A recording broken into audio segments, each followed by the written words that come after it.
Well, hello everybody. Welcome back to G Bear's Off-Grid Ways, a homestead in the desert. And here we are on September 30th, 2019. And yeah, we had another windy day. Of course, when I got up this morning, it was nice and calm. And I said, well, I'll go in and do my grocery shopping, get ready for the week, and get everything put away. But by the time I got back here, the wind was blowing again. Anyway, there's Andy's ramp that I broke by driving on it while it was still green. But of course, the ramp was too thin anyway. It was only 1.5 inches thick.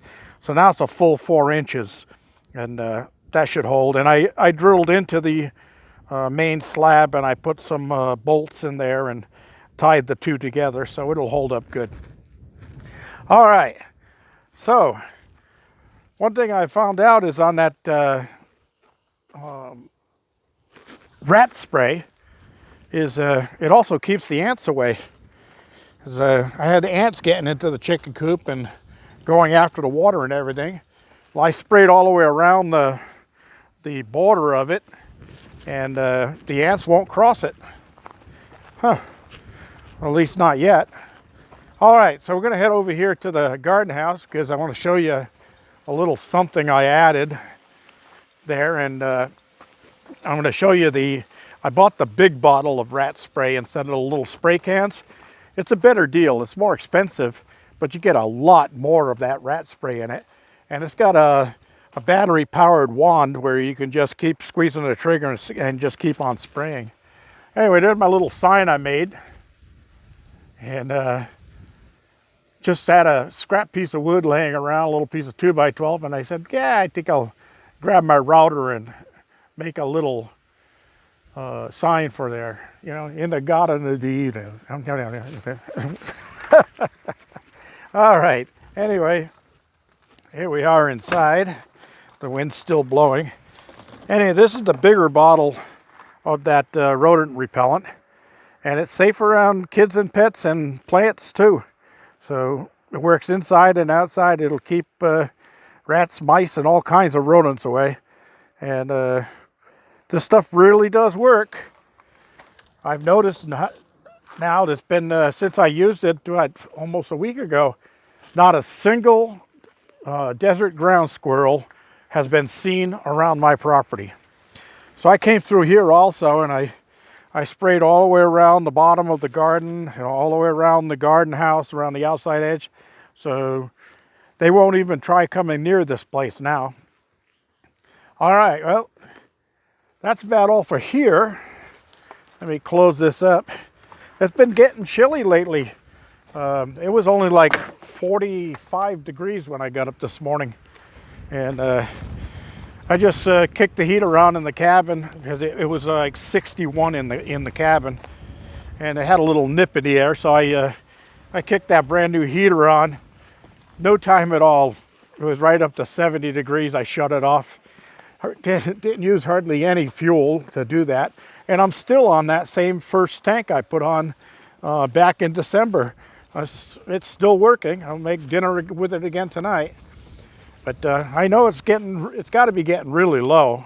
It's almost been, 9 months, 10 months? So that's something. All right. Another thing is I was going by the thrift shop today, and they had 4 nice plastic chairs. So I got those chairs out here, and I got them stacked one on top of the other right now because that weighs them down enough so the wind doesn't blow them. But now I got 4 chairs to go around the fire pit, and they're plastic, so the rain will run right off of them. I need to clean them up a little bit, but that's about all.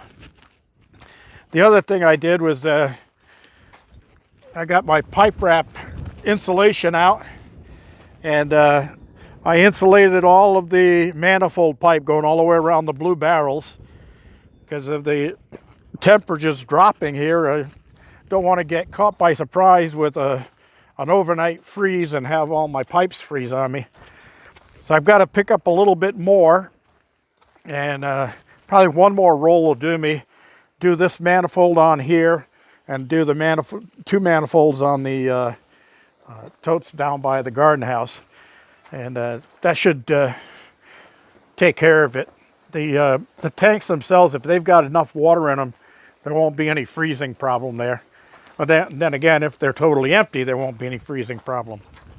So that's about it. Going to be a short one today. I noticed that my viewership has gone down by my stats. I guess I need to get some more exciting things out here. I was going to do a complete episode on flying saucers, but I figured I might need those saucers if I have people over for tea. I'll have to put them under the cups. And, oh, geez. That was a sad attempt at a little bit of humor, just a little bit. All right, that's about it. I can't think of anything else that I have to put in here. The girls are doing fine.